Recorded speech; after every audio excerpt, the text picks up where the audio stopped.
Welcome to the Omnibus Podcast. I'm your host, Jeremy Munson, a state representative from District 23B in southern Minnesota. I'm broadcasting from my office at the Capitol this week because the legislature is back in session, about to steal your freedoms and your liberty and spend your money. On Tuesday, just after being sworn in, Representative Eric Mortensen brought forward the resolution to end the governor's powers. But Speaker Hortman would not have it. See, it only takes a simple majority to pass it now. She is going to change the rules of the legislature to prevent us from bringing this forward. So we sit down with Representative Cal Bahr on the Rules Committee to talk to him about this and other rules that they're bringing forward to change the rules of the House. We also talked with Cal about the Georgia election results. And then we sit down with Representative Shane Meckland from District 15B to talk about a bill he's reintroducing that's going to show all of the economic damages that the governor's executive orders are causing on our businesses. We'll also talk about the governor fiddling with his knobs again, loosening the restrictions temporarily on businesses in the state. It's going to be a great show for you, so thank you for tuning in to the Omnibus Podcast, where all subjects are germane.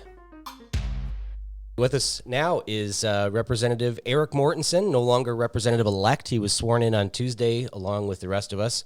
Most of us through Zoom, but Eric, you were on the floor. You were on the floor, right? I was. I was thankful to be on the floor. How was that experience?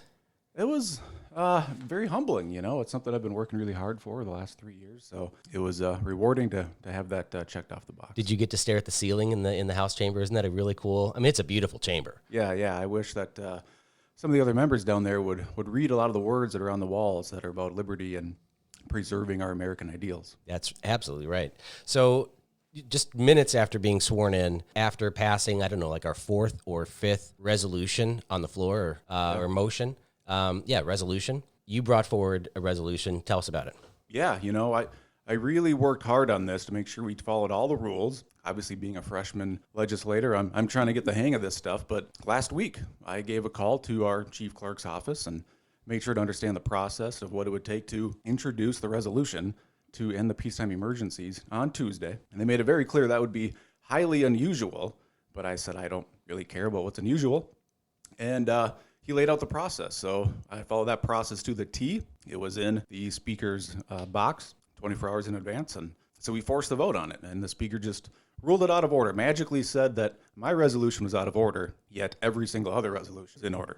Right, and the reason why it was so different this time than the 9 other times that we brought forward a peacetime emergency resolution is because at the end of the general session, after deadlines, it takes a vote of 90 to suspend the rules to take up a bill that hasn't followed the process, and in the special sessions, the same thing.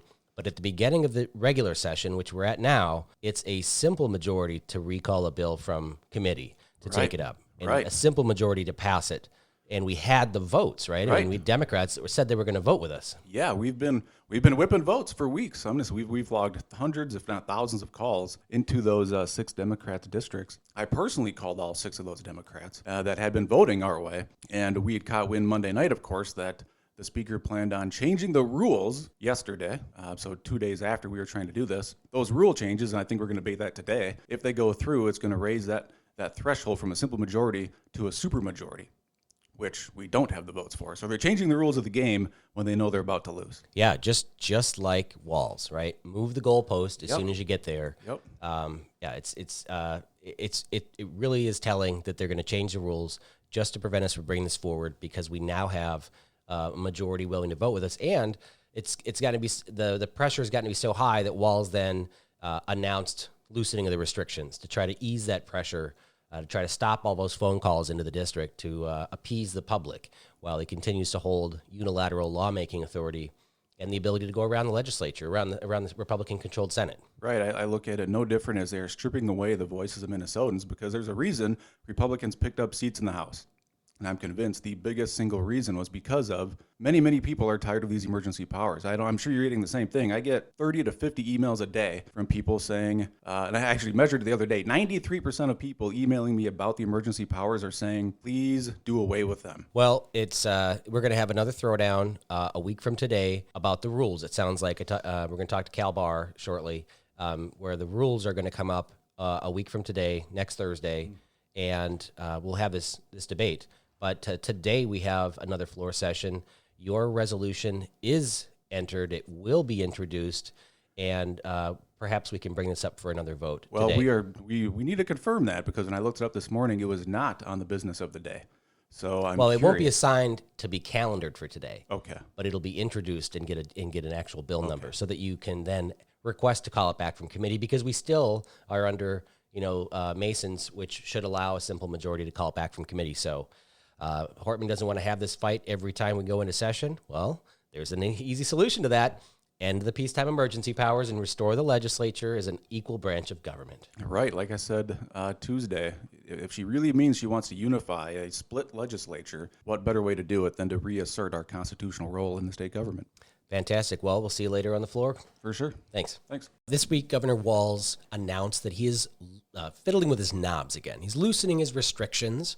He's allowing restaurants to reopen at 50% capacity indoors. Now, this is in response to mounting pressure from the public of supporting these restaurants that are opening in defiance of his executive orders. He has sent Keith Ellison around the state slapping fines on single moms that own restaurants and are trying to save their livelihoods. And the image of Governor Walz and Keith Ellison locking up these, single moms who've been the most vocal opponents of these orders, it's just a bad image for Walz. And Walz is running for re-election. So in response to this, he's starting to campaign, and he's going to be loosening restrictions, but it may be temporarily. That's what business owners want: consistency. They don't want the risk of being shut down in 2 weeks, because a restaurant opening has to order food, all their food for serving, because they're going to be ramping up, hopefully, with indoor dining, and they're going to fill their kegs again and order new kegs of beer, because their old ones that were half empty are now stale and worthless. And so they have a large investment into reopen for indoor dining, which they want. But if Governor Walz is going to turn around in 2 weeks and shut them down again, they will have a larger loss than if they never opened at all. So that's why they want consistency. He did change restrictions on pools. They can be open 25%.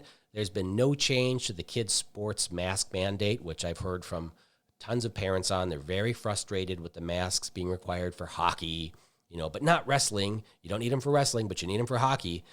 Things that just don't make sense at all. We need consistency. We need more public input, and that's why the legislature should be the ones writing any kind of laws around COVID, instead of one man unilaterally writing law on a whim for the entire state. This is why we need to end the emergency powers, end the peacetime emergency, and restore the legislature to be a co-equal branch of government. I'm joined now by Representative Cal Bahr. Cal, you just got out of a rules committee meeting.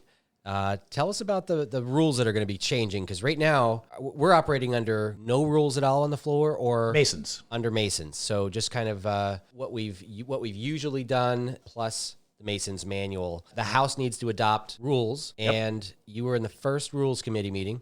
Right. Tell me what went down.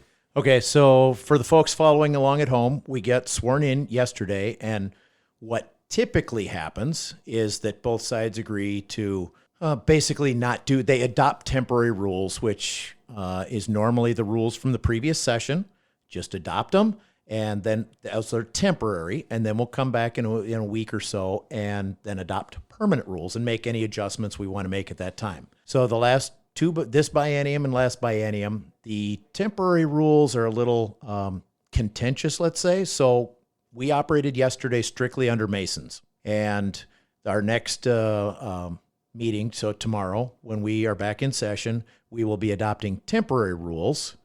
And then a week from tomorrow, we're supposed to come back and have a rules fight on the floor, which it will be a fight, and then adopt permanent rules at that time. Okay. And for those of you listening, why rules matter is because if you want a bill to be heard, or if you want something to be voted on, the Speaker of the House will use rules that she writes to prevent things from moving forward. Like when we talk about the Emergency Powers Act, we say, "Oh, we need to end the emergency powers." Well, under the special sessions and under the end of last regular session, you needed 90 votes to suspend the rules to take up a bill that hasn't been heard 3 times and calendared for a vote.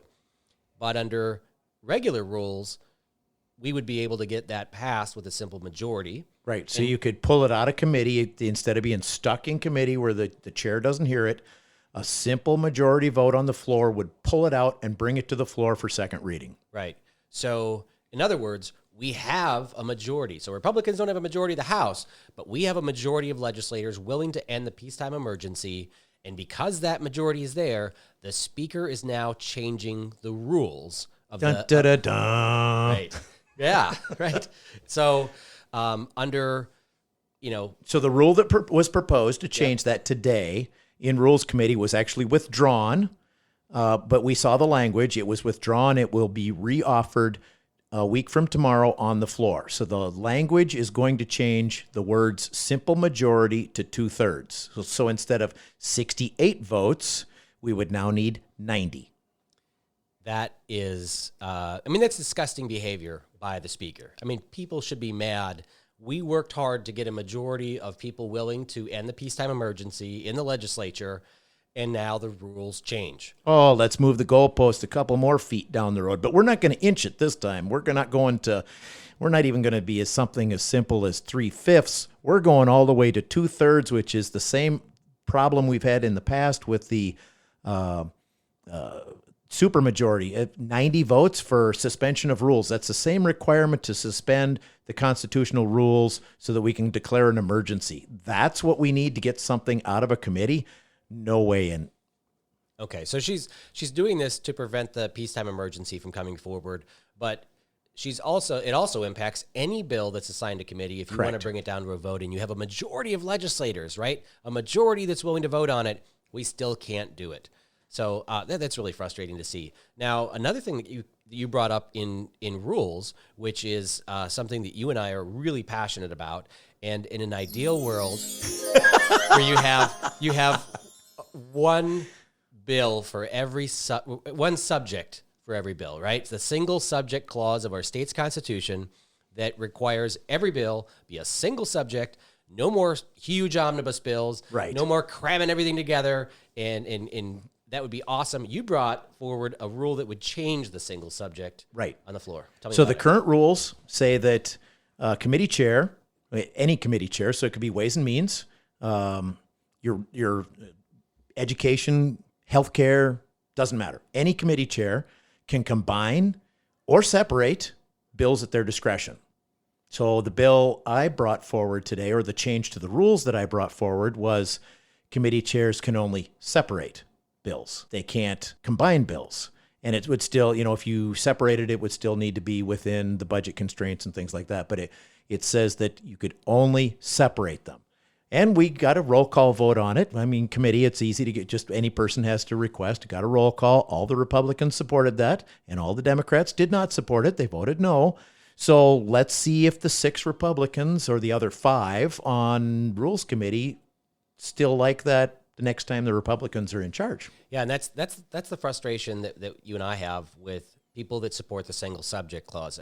When we were in the majority, there was only a handful of Republicans voting against these omnibus bills, and all the Democrats hated them. Oh, you guys combine all these bills, and you're putting health care together with transportation and the one vote. And then, people even campaigned against it, and then the Democrats win the majority, and then now they're like cramming crap together. Oh, yeah, gotta love that 13-inch high bill we had. Yeah, 1,000-page omnibus bills that nobody knows what's in it, no time to read it, no transparency, no accountability. People don't even know what you voted for. And last special session was, how many 100 pages was that? That was around 100 pages, and we had 2 hours to read it. It was a tax bill, a spending bill, and some bonding all piled into one bill. A whole lot of bonding. Yeah, that absolutely is unconstitutional. So, that's frustrating. So you got through, or you didn't get through. You brought up a single subject bill, right? And it failed in committee because party line vote. Committee structure is the same as the structure of the House, which is majority Democrat. So they can stop any bill. But I'm glad you brought it forward and got everybody to vote on it. It's nice to have roll call votes, just needing one person to request a roll call. I wish it was like that on the House floor. No more 15 hands? No more 15 hands that are required to get it done. What else happened in committee? What else did you guys debate? We had a bunch of resolutions. A lot of them are housekeeping resolutions, but not all of them. Some of them were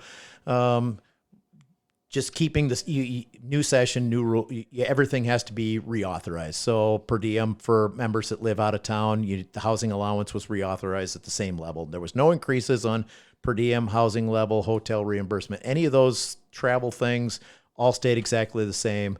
Postage went up a little bit, so we have more ability to communicate in our district, things like that. The one big major change was. I don't even know what's what did they call that? One, you talking about the masks? Well, the whole resolution is policy on public health and safety in response to COVID-19. So this resolution was basically written by chamber staff, and everybody's got concerns. That's fine. Some of us have concerns different directions about civil liberties and things like that.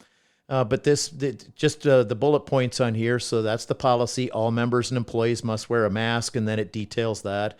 Conduct of business meetings involving House employees. And it details that. Conduct on floor sessions, committee hearings, and official meetings in the House. More details. Additional requirements and precautionary measures. And my favorite is number 5, enforcement. A member who fails to comply with this policy may be subject to referral to the Committee on Ethics. Ouch. Yeah, because I forgot to put my mask on when I walked out of my office and went over to the bathroom that is a one-person bathroom and walked back. Somebody sees me. I'm in a public place. I could be referred to ethics. That is really cracking down. But that especially when all of the staff is almost dictated to work from home. Right. Now, the mask mandate, that would go away when the peacetime emergency ends, right? Not according to this rule. So it stays in effect through the entire biennium through the end of 2022? That's how long this policy lasts until their next term. Wow. There is no sunset. There's no link to governor's executive orders, absolutely nothing. This stays in force, as do all of the per diem things, everything else until the end of term, and then it would have to be either reauthorized or go away at that point. And does it apply to the Senate? No, the Senate has their own rules. Wow, this is really that's just. I mean, I think it's overreaching that it goes for 2 years and doesn't follow the peacetime emergency. But also in Governor Walz's mask mandate, there is an exemption for legislative functions, right? Well, this was an interesting point that was brought up in committee. According to the governor's edicts, executive orders, there is an exemption for legislators anybody who is public speaking. Not just, there is a legislative exemption, but there's also, if you are speaking in public, you may remove your mask to speak. And that specifically was brought up today. There's no exemption in here for the 8 or 9 members that are actually on the floor or allowed to be on the floor. May I remove my mask to speak into the microphone so that I have a clear, people can actually hear me. The mic will pick me up clearly. I mean, who wants to come up to a microphone and we're like this in front of the microphone and you can barely understand me and you got fuzz and you got things going on? Doesn't the public deserve a clear understanding and both parties, the people that are voting, to actually hear the speaker clearly and concisely, to say, don't misunderstand what they're saying? That was voted down. Well, we can't have any exemptions in here. This just needs to be across the board so that it's all squared away. And then we'll talk to the speaker and we'll probably make some exemptions on the floor, but it'll be hard in rules that you must wear that mask, so it will always be hanging over your head, even if they don't enforce it, which is a lot of what we do around here anyway, is put a rule in place and we only selectively enforce it. Wow. Well, we're going to have a throwdown tomorrow, Thursday, on this rules fight. Probably a week from Thursday. Oh, a week from Thursday. Right. We're going to adopt temporary rules tomorrow, and then the permanent rules will be a week from tomorrow. So temporary will be pretty much, it'll be last session's rules, and then from there we can draft all the little amendments we want to put on there. You have one that you're going to be offering. I don't know if you want to talk about that or not. It might be a surprise. Well, no, I'm going to redraft my single subject one for the floor fight. The cat's out of the bag. So Well, true, it is. Let's talk about this. So I had a bill last year, which myself and three other lawmakers signed on to, which we already have a law banning lobbyists, registered lobbyists, from being legislators. True. But the definition of a lobbyist is someone who actually registers as a lobbyist with the Campaign Finance Board. And what is lobbying? Lobbying is getting paid to advance legislation. Influence the outcome. Influence the outcome of the legislature. And we have the minority leader of the Republicans, our party in the House, who, it's illegal to take more than $5 from a lobbyist. Right. Also, but somehow a lobbying firm can give me $100,000 a year salary, and that's okay. Well, because you're facilitating the lobbyist with the legislation. They're acting as a third party between the two, and it's a gaping hole that has been brought up time and again by campaign finance. They're aware of it, and they're having a hard time actually defining that hole in there so that they can close it. New York State has passed legislation to close it. I know California is considering some of it. This is not unusual. Lobbyists will do different things. It's private industry. Everybody, when the government passes a rule, then you'll find the workaround. You'll find a way to maneuver around it. Intentionally, not intentionally. Good intentions, bad intentions, irrelevant. People find a way to work around government regulations. Right. This is that third part. They put the third party between the lobbyist and the bill or the legislation. There's nothing that covers that. So, ergo. Yeah. So we're changing the House rules. Right now, you can't allow lobbyists on the House floor. But so we've just altered that to say that the Speaker may not issue a permit admitting any of the following persons to the House chamber: a lobbyist, an employee or independent contractor, or other person acting on behalf of an entity whose principal activity is government relations, lobbying, or legislative advocacy, or any person paid to serve as an intermediary between lobbyists and legislators. That clarifies it. Right. Stateside and Associates is the swamp of the swamp in D.C. They represent, dozens of major multinational corporations pushing their legislation through the legislatures. And what better lobbyist to hire than a sitting legislator, especially one with influence over other legislators. Right. So that we're seeing this in multiple states. I think it's time to push back against the influence of lobbyists and special interest groups in the Minnesota legislature. So I think this is a really good amendment to the rules. We're also trying to push that this be law. And I think it's good. I think it would be hard for any legislator outside of one who's actually employed by a lobbying firm to make a compelling argument of why this should not be part of our rules in the Minnesota House. Right. If you're influencing legislation, whether it's directly or indirectly by hiring somebody else to influence it on behalf of a company that you represent, in my mind, it's still lobbying. Yeah, and Draz brought up, had a really good statement on this. He said, you can't serve two masters. Right. You can't serve a lobbying firm as your employer and the constituents of your district. And the constituents of your district, right. So if a company comes in and they want, legislation pushed through that is contrary to the interests of your district, that's tough. And I know that he's going to push back and say, well, you're a farmer and you are on the ag committee, but that's different. That's right. That's a different conflict of interest. Everybody has day jobs. But if you work for a company whose sole purpose is lobbying or, influencing legislation. Well, let's take your ag example. So you have some very specific things that you grow. What are they? Me, hops. Yeah, well, I'm not a farmer anymore, so I'll just say. Yeah, but you used to be. Just say, yeah. Just so you had hops, and you had some. It wasn't like you were corn and beans, the main things. So you have all these specialty commodities that you're growing. If a bill came to committee or on the floor, you could recuse yourself of those couple of things because they directly influence you.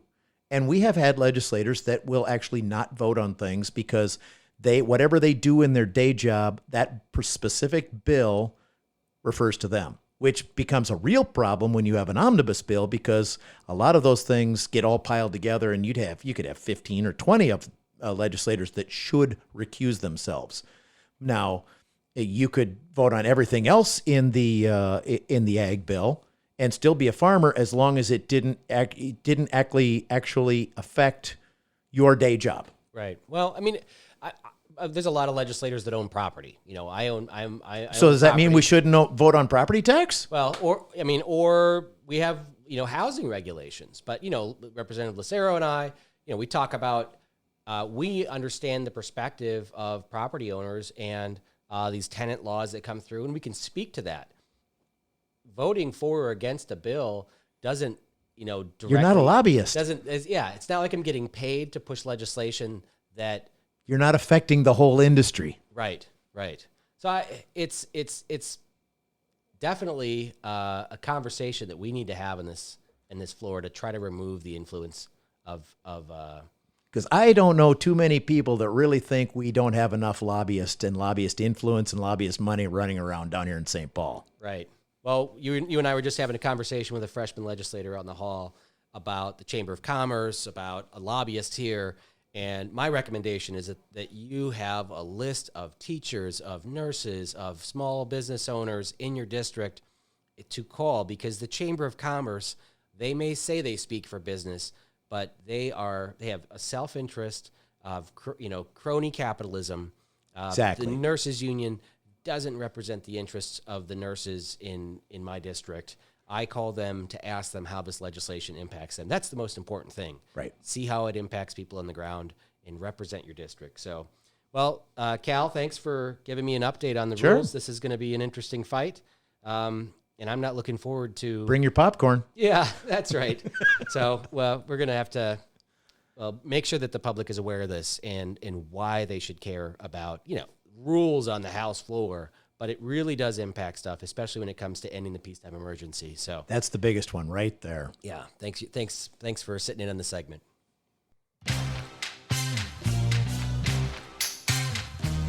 All right, welcome back. We're talking with Representative Shane Meckland about a bill that he's introduced last year. He's going to introduce it again this year, about the Emergency Powers Act and the state's really our liability for paying all these business owners for all the damage we've done. So, Representative Meckland, can you tell us about your bill? Really what this bill is about is it puts it, what the state government has done to all our small businesses, it's putting it in the same bucket as eminent domain. So like if a state comes along and says we're going to tear the road out in front of your convenience store, they have to pay all just costs for whatever they lose for that 3 or 4 months, right? And yes, it does require you to hire a lawyer. And yes, it costs money. But once most of these actually win. And if a dollar amount exceeds a certain amount, I think it's 20 grand, then the state's required to pay all attorney fees for the plaintiff in that case and or the business owner. In the case of what we have currently going forward right now, all these businesses have lost so much, they would be required to be reimbursed for all just cost, gross receipts across the board, and be made whole. And that was kind of, I took this from Eminent Domain and thinking to myself, why wouldn't we do the same thing when we're going to force them to shut down? And that's kind of where this came from. We have all these businesses in Minnesota that the Governor Walz' executive order has caused damage to by shutting them down. I'm also thinking about, for instance, landlords. The governor came out and said you can't evict people for non-payment of rent. And there's people that have tenants that haven't paid rent since January or February, regardless of whether or not it's COVID related. They have damages that they've, money that they've lost because of the executive orders. You're saying that those landlords or those property owners can then go out and file a suit for damages, and the state would have to cover their costs and their attorney's fees? Correct. And that's the way it works under eminent domain. Like I said, I believe the number is 20 or 25,000 in losses. Once you hit that benchmark, I'll have to check into that, but I'm pretty sure it's right there, where then the state is required to pay all their legal fees for the plaintiff and or the one being harmed by the government. But what about all the restaurants that have had lost business because of the shutdown orders? Is that would they fall into this too? Or they could actually apply? Because I've talked to restaurant owners who have $700,000 in revenue losses this year. Is this covering their revenue losses or just their profits, or how would they fall into this? No, actually, it would be all costs. So it would actually go to gross receipts. So whatever they can prove over, I believe it's 3 years prior in the equivalent time. So like whether it's, first quarter, second quarter, third quarter, it kind of comes down to an average of those for the past 3 years. So, and if you're only hitting 700,000, I've got several restaurants that are in the millions that have lost revenue. And because we can't talk about profits, we have to talk about revenue, because their hard fixed costs do not go down just because the government says you got to close. So they have a lot of hard fixed expenses. And obviously we've all seen many of them go down at this point, but some are still hanging on. And this would be a way to make sure at the very least this never happens again. And or if somebody ever chooses to do this again, they better have a really, really fat checkbook. Yeah, this is going to be an extremely expensive bill if this passes, right? The cost to the state to have to cover all of these losses would be extreme. It's not just the restaurants that have major losses in revenue, but it's the property owner that owns the building that the restaurant leases because they haven't been able to make their payments. There's a big trickle-down effect once all these damages are in, and trying to figure out who's responsible for paying for this. And it's a nightmare, but I support trying to understand the impact, the economic impact of what the governor's doing. So that's great. You introduced the bill last year during a special session? Actually, it came in the very tail end of regular session. You were thinking ahead on this one. So you're going to be introducing it at the start of session in 2021 here. It has already been rejected and ready to go. Yes. All right. Well, I will be signing on to your bill. This is a great bill to bring awareness to the economic damage that we're doing outside of restaurants and landlords. What other types of businesses have you talked to that have significant damage because of what the governor's restrictions? Well, we have dance clubs, we have fitness studios, gyms. We have many that have been impacted by this, and they're all facing the same demise. So they're all rightfully due to whatever their just cost that they've lost should come back from something that they had no effect over. They all took precautions. They all bought like all kinds of stuff and PPE stuff and dividers to and spaced out things and did it all right. And then the governor came back and he flung this thing back at us in late October, early November, to which the numbers were already going down 2 days before he started it. And this is where none of this makes any sense. And if you listen today, he did an interview this morning on the radio with Blois Olson, and he acknowledged the numbers are down in tolerable levels, but he also acknowledged that he's concerned on the fact that they now have all these vaccinations that are available, that are in state, but they're having a difficulty distributing throughout the state. So is he going to move the goalpost again, or is he going to ease up on them? Yeah, the science does not exist here right now. Right, we're one of the worst states for vaccine distribution, even though we have one of the best healthcare systems in the country. At the beginning of this pandemic, when he had all these restrictions placed on businesses and travel, remember the stay-at-home orders? I remember talking to a couple that started a dog boarding services, right? They spent a bunch of money building this beautiful dog kennel, and because nobody was traveling, they opened in March, and because no one was traveling, they had no one putting their dogs there. And it's really still the case. I mean, people that have, and there weren't direct restrictions against their business from the governor, but because the governor's executive orders really were preventing people from traveling, no one was boarding their dog. And so that's another business that has significant losses due to the executive orders, or at least indirectly related, that might even fall under your bill that you're introducing. I would agree with that. Here's another thing that you bring up: travel, right? So 2 weeks ago, I believe it was 2 weeks ago, Tom Hauser from KSTP questioned the governor on why the travel casinos are still open as well as the airport.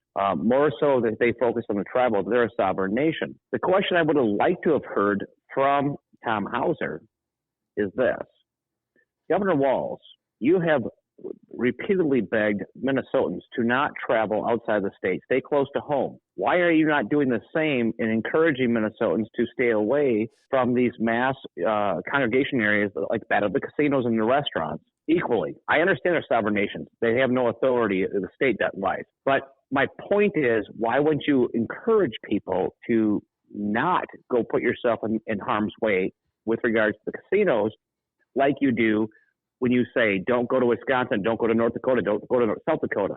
And if you listen to what he said today in his interview on CCO, he actually kind of, his numbers were not completely accurate on how he claimed the surrounding states were doing it compared to us. Yeah, and during the lawsuit with Larvita from Heaven's Garden in Lynn, Minnesota, the state argued that the casinos were open because the tribes needed to be able to make revenue, which was really frustrating to hear because, there's no regard to people trying to support themselves by having restaurants open in Minnesota. But, the other thing is people talk about the tribes being a sovereign nation. There was $11 million in the original COVID bill that passed the Minnesota House this year. $11 million that went to 11 different tribes to cover their losses because of COVID. So even though they're sovereign, we're still paying them. So for some reason, the governor thinks he has no authority or no control over telling casinos not to have large groups of people at their restaurants or their casinos. But, we really do have the power of the purse that if he wanted to, he could, enact changes on the tribes. Well, and that's, the fact that you bring that up is really important because why were we giving $1 million to 11 different tribal nations when none of these other people were getting anything at the time, right? And $5 million to the Minnesota Zoo. I think it was 6 actually. Or $6 million, yeah. I could be incorrect. And I think there was actually another one on the second go around. Neither here nor there. The point is, why are we like hurting so many of these small business people, and then giving away millions of dollars to the ones that which even at the time when you heard the same bill I did on the floor. We all know that. I realize not all casinos in Minnesota make the same kind of money, but we know Mekeland and Sioux and Hinckley and Mille Lacs, they bring in a tremendous amount of revenue. They should be able to weather the storm a little bit better than the Larvitas in the world, just based on the size of operation, in my humble opinion, I guess. And yet we throw out millions of dollars at all of these entities, yet we don't really. What do we give the folks last month? We gave them, which I voted against, but we gave them, anywhere from 10, 15, 20, 25, or 25,000. And then if you actually look at that bill, 300 plus employees for a restaurant. Can you find me a restaurant that has 300 plus employees? Because I've talked to many restaurants and they cannot tell me they don't know of any restaurant in the state of Minnesota that has 300 plus employees. Well, it's because it would, if multiple restaurants are owned by the same person, that person only gets one payment. So all their restaurants together may have 300 employees, but back up to the tribes. I mean, the reason why the tribes got a big handout is because the tribes pay legislators on both sides of the aisle. I think it was one of the largest contributors to the House Republican Campaign Committee is from several different tribal nations. And that's why they're front and center for being included in the bill, because they make large payments to Democrats and Republicans.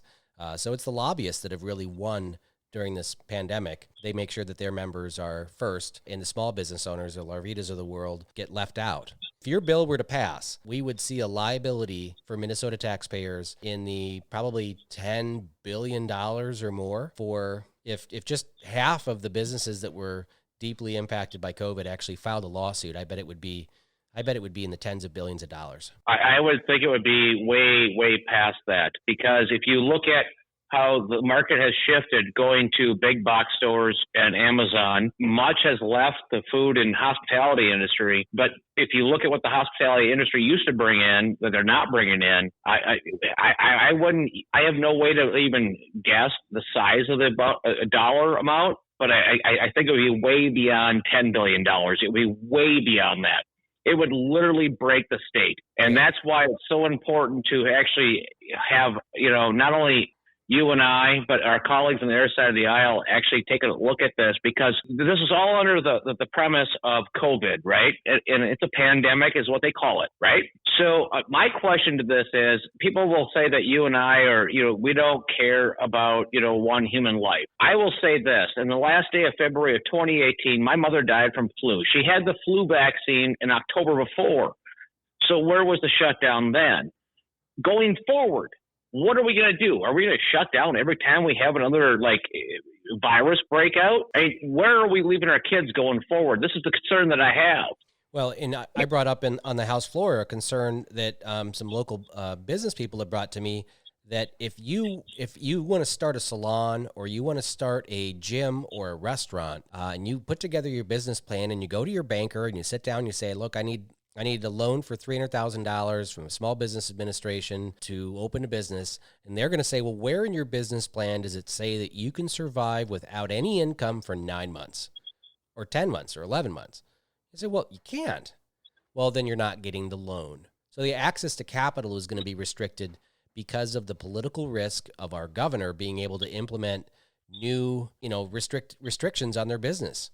That's going to have a long-lasting economic impact in our state. And that's why a lot of businesses are choosing to open up new branches or additional stores in other states. That's, that's why people don't open stores in Venezuela, because of the political risk. Well, and to that, I would say, one of the ironies of this whole thing, back in 2017, when I was contemplating running for office, 3 weeks before I made that decision, I was literally walking through a bar or restaurant that was currently closed. It still is closed, actually. And the realtor said to me, what do you think? And I gave him a handful of answers, but I said one of which was, I got to wait a couple weeks to see how this is going to play out, but I may end up running for office.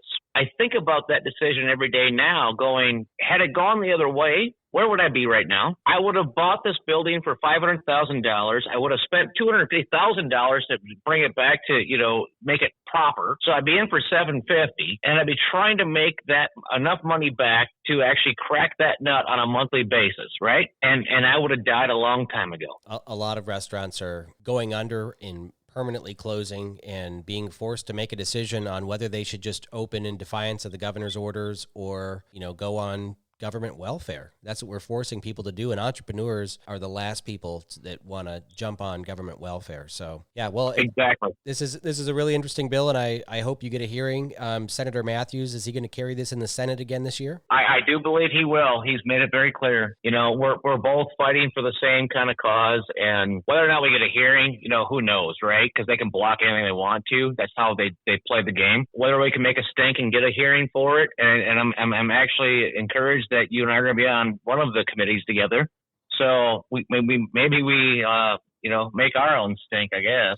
Well, I think would be really productive is if Senator Matthews could get a hearing in the Senate and bring in the business owners so that we could get a grasp on the impact of this, and then also to request a fiscal note, which actually you could do from the House as well.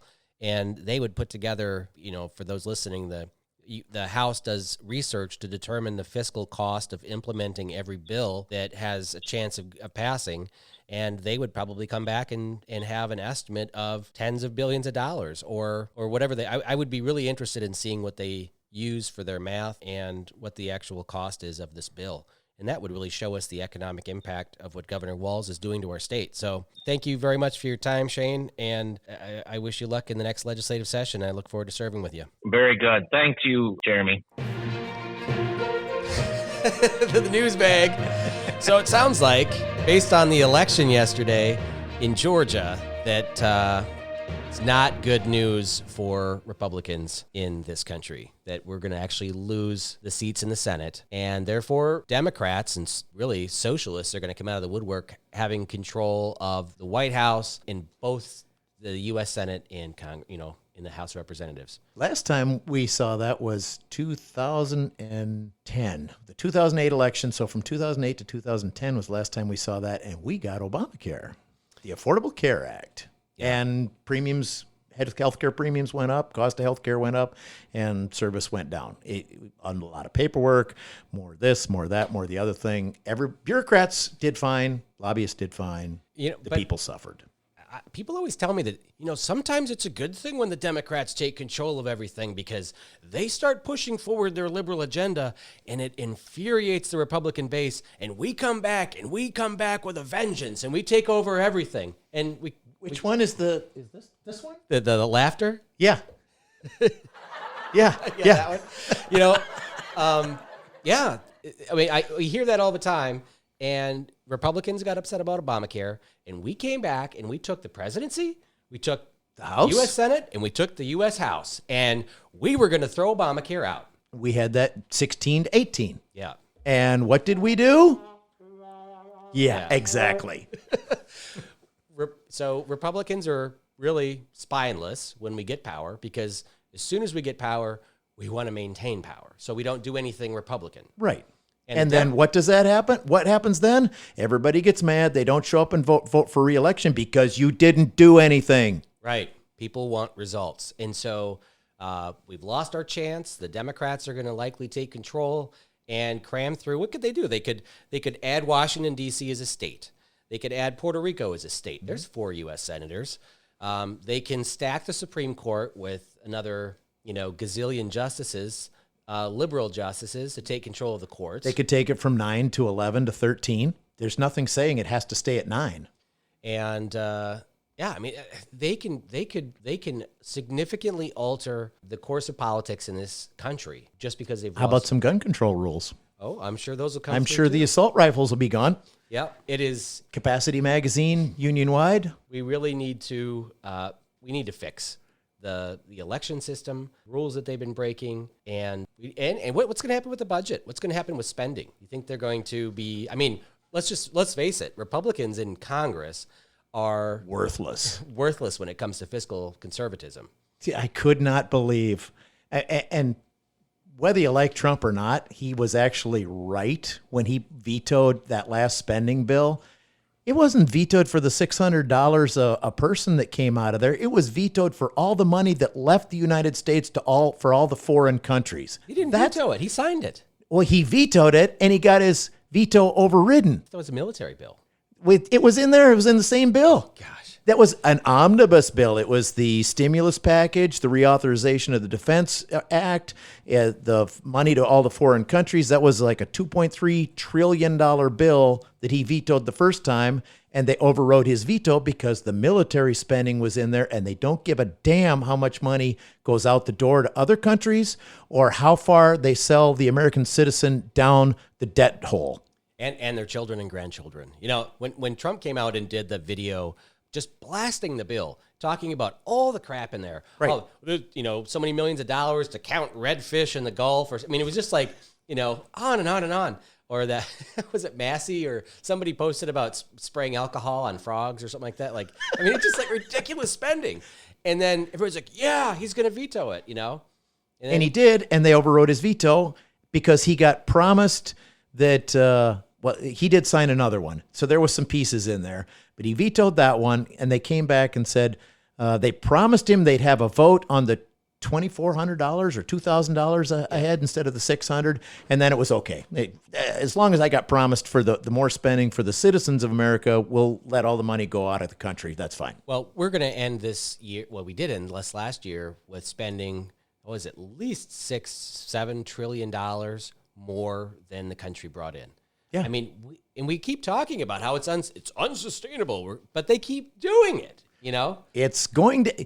What is Nietzsche has said? Anything that can't continue will end someday. It's just sheer logic. Yeah, this is unsustainable. What are we going to go until we find the wall? What happens when you find the wall? Well, I think there aren't many Republicans that can complain about the Democrats spending when Republicans spent just as much. More. I've long said that, Republicans want to cut taxes, Democrats want to spend more. And when they get into Congress, they just agree to do both. This is one of the really, really nice things. When Gingrich took over the House for the first time in 45 years, Clinton was president, instead of buying each other off, they held off on each other, and the American people prospered because it was the first time in decades that we did not have to go on the open market and borrow money. Well, I hope we can get back to there someday. I'm not looking forward before we crash. I'm not looking forward to what happens in the next 2 years out of D.C. Absolutely time for a convention of states. Hey, there we go. Now we're talking. Now we can have this conversation, and I hope we can really get a hearing on this bill, and at least start with term limits to show people that we can have a convention of states for a specific purpose, and from there, balanced budget amendment. There's a lot of things that should be discussed in an open forum. Yeah, absolutely. I look forward to the conversation this year, and hopefully we have a Convention of States rally at some point here in Minnesota. While the snow is not knee deep. That's right. All right. Thanks, Cal, for the good conversation on Thank you. DC politics.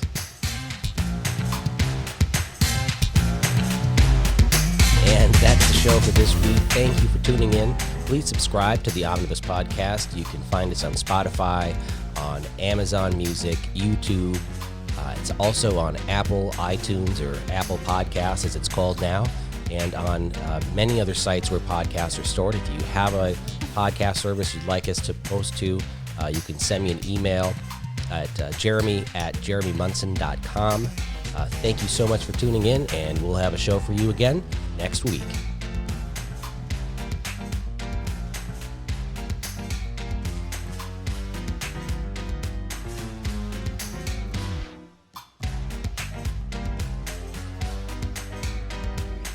This is the Omnibus Podcast, where all subjects are germane.